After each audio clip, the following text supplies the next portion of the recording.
পুজোর আগেই দশমী হয়ে গেল মায়ের। সে তো একটা মা, সে তো একটা মেয়ে, সে তো একটা সন্তান, কারই হোক না।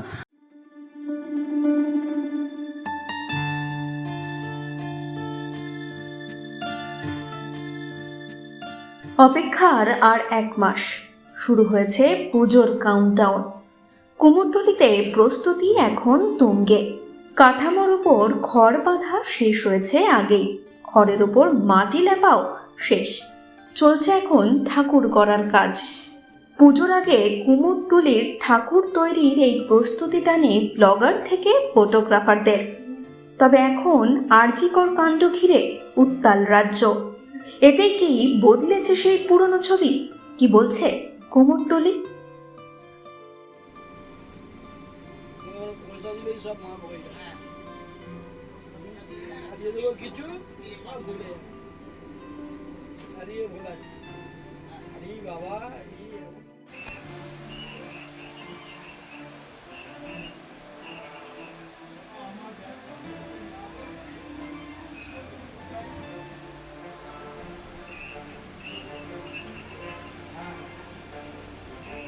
এখন এই বিভিন্ন ধরনের কাণ্ড ঘটছে, যেটা এই আরজিকর কাণ্ডে হয়তো বেশিরভাগ লোক ওখানেই সবসময় থাকছে। কুমারটুলিতে আনাগোনা আছে, তবে অন্যান্যবারের তুলনায় এবার একটু কম আছে। কারণ হচ্ছে কদিন আগে একটা বিশাল ঘটনা ঘটে গেছে আরজিকরে, সেই জন্যই হয়তো অনেকে একটু অন্যরকম চিন্তা ভাবনা নিয়ে সেখানে যাওয়া আসা করছে।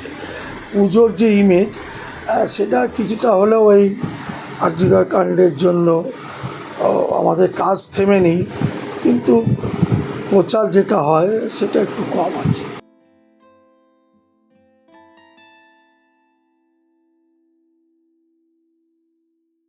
কমেছে বলতে প্রথম দিকে হচ্ছিল, কিন্তু এখন রাস্তাঘাটে বিশাল গণ্ডগোলের ব্যাপার চলছে না, সেই কারণেই বোধহয়, আমার অনুমান, সঠিক জানি না, ভিড়টা মানে কুমারটুলিতে এখন নেই। এটা কিসের জন্য? বৃষ্টি নাকি আরজিকর ইস্যু? বৃষ্টি বৃষ্টি তো আছে, দৈনিক বৃষ্টি হচ্ছে, আজকেই শুধু নেই, কিন্তু ওই হ্যাঁ, যেটা একটা প্রকাণ্ড কাণ্ড একটা ব্যাপার চলছে না, সেই কারণেই বোধহয় কাউকে দেখা যাচ্ছে না এখানে। কিছু ফেলেনি, কারণ আমাদের তো প্রতিমা বায়না প্রায় হব মুখে, আর কাজ তো আমাদের চলছে, কোনো বন্ধের ব্যাপার নেই এইখানটায়, সেই জন্য আমাদের প্রভাবটা কিছু লাগেনি। দেখো, কিছু সাংবাদিক এরা সব আরজিকর নিয়ে এখন ব্যস্ত রয়েছে, তো যার জন্য কুমোরটুলিটার এখন মাথায় নেই, এর জন্য অনেকটা কম হচ্ছে। আর আরেকটা জিনিস, আমাদের এখন সমিতি থেকে অ্যানাউন্সমেন্ট করা হচ্ছে, এত ফটো টটো করতে গেলে আমাদের কাজের ক্ষতি হয়ে যাবে। এই টোটালি এর সঙ্গে আরজিকরের ব্যাপারটা আমরা করতে পারবো না, কারণ আরজিকরের মতন করে তারা দেশও চলছে, আবার রাজ্যও চলছে, তারা ডাক্তাররাও চলছেন, দেখাচ্ছে যেরকম ছবি সেরকম করে চলছি, যে পরিষেবা পাচ্ছে না সেটাও দেখাচ্ছে, যখন পরিষেবা পাচ্ছে তখনও দেখাচ্ছে। আমাদের রাজ্যকর নিয়ে যখন তুমি বলছো, রাজ্যকর হলো কলঙ্ক আমাদের, কারণ পুজোর আগেই দশমী হয়ে গেল মায়ের। সে তো একটা মা, সে তো একটা মেয়ে, সে তো একটা সন্তান, কারই হোক না। আর সে থাকলে সেও দুর্গা পুজোর সঙ্গে আমাদের যুক্ত থাকতো, সেও মায়ের পুজো দেখতো, কিন্তু আজ বোধনের আগে সব সে দশমী হয়ে গেল। এই যে জিনিসটা আজকে একটা মায়ের কোলে শূন্য করে সে চলে গেল, আমাদেরও কষ্ট হচ্ছে যে আমরাও তো ঠাকুর বানাই, আমরাও তো দেবী বানাই, কিন্তু এই রকমভাবে দেবীকে আমরা কেন জিতে দেব? কী কারণে হলো সেটা আমরা শিল্পী, কিন্তু আমরা কাজের ফেলে আমরা যেতে পারছি না তার কাছে গিয়ে, তার সঙ্গে যুদ্ধে গিয়ে যুদ্ধ করব, সেইটুকু না বসে, কারণ আমাদের হাতে খুব সময় সীমিত, এই কাজ ফেলে আমরা যেতে পারি না। তাও তাকে আমরা মনে মনে বলি যে মা, তুমি যেখানেই থাকো, সুস্থ থাকো, তোমার জন্য বিচার হয়। এটাই আমাদের শিল্পীদের চাওয়া, যে তার জন্য বিচার হয়, যারা এই ক্ষতি করলো তাদের জন্য ভগবান না ছেড়ে দেয়, তাদের জন্য কঠোরতম বিচার হয় তাদের। বৃষ্টি হচ্ছে, তার খবর লোকে জানতে পারছে না, সে হয়তো বারবারই বলছে আমাদের ঠাকুর ফিনিশ হয়ে গেছে ভাই বৃষ্টির জন্যে, এইটুকুনি খবরাখবর তো নেয়, কিন্তু তারা এবারে নিতে আসতে পারছে না, কারণ যেহেতু ওই কার্যকরের জন্য তাদের সব আটকে রয়েছে ওখানে। এই বছরে বায়না বলতে মানে প্রথম দিকে একটু হালকা ছিল, তারপরে ভালোই বায়নার হার ভালোই। প্রতি বছরের মতন এবছরও বায়নার হারটা সেই রকমই আছে। না না, সেরকমই বিদেশেরও সেই ব্যাপারটা, মানে প্রতি বছরের মতন এবছরও আছে।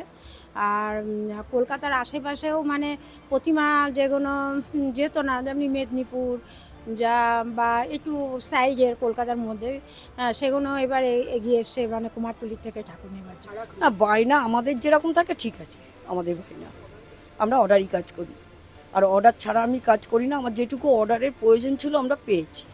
গত বছরের তুলনায় কোনো কি ফারাক রয়েছে? না, আমাদের কোনো ফারাক টারাক না, যা হবে প্রত্যেক বছর একই হবে।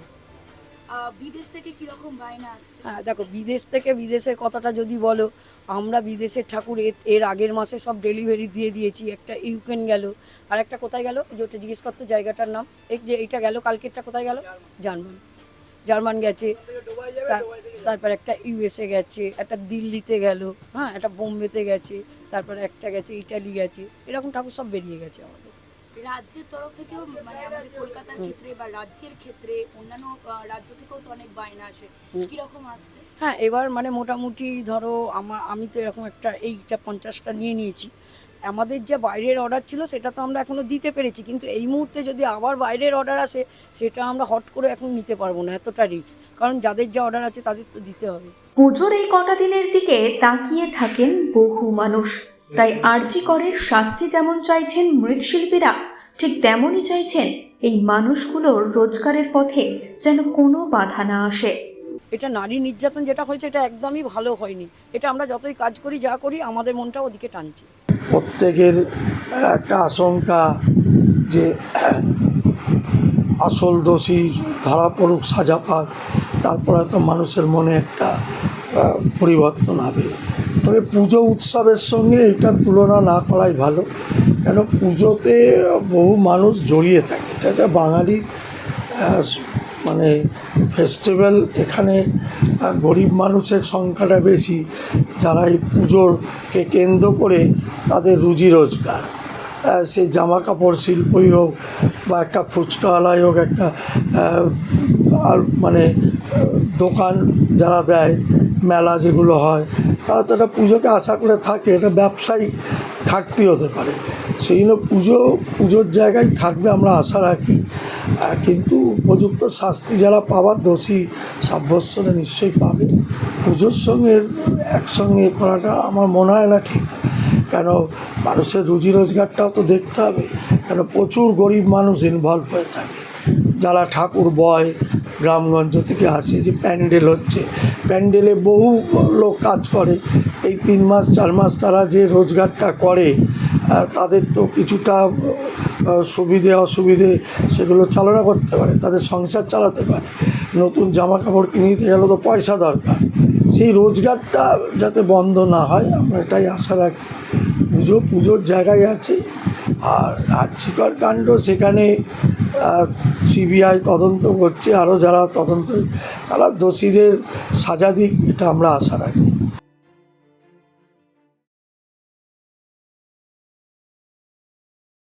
ফলো করুন এইসময়.com। আপডেটেড ভিডিও স্টোরির জন্য সাবস্ক্রাইব করুন আমাদের ইউটিউব চ্যানেল।